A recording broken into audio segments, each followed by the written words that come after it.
akşam orada sabah ederim.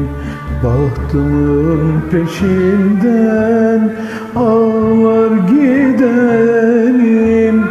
Nerede akşam orada sabah ederim. Bahtımın peşinden ağlar giderim. Perişan oldum derbederim. Perişan oldum derbederim. Söyle sevgilim bana, sevmek günah mı? Sevmek günah mı? Sevmek günah mı?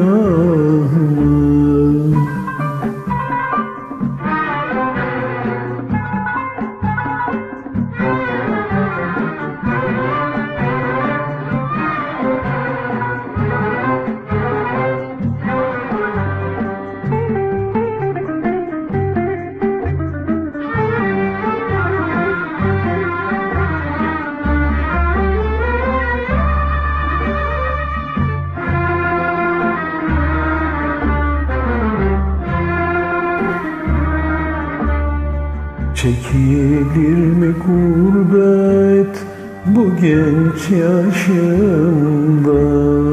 Ana yok, baba yok, garip başımda.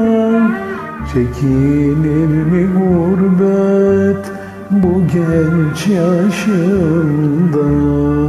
Ana yok, baba yok, garip başımda.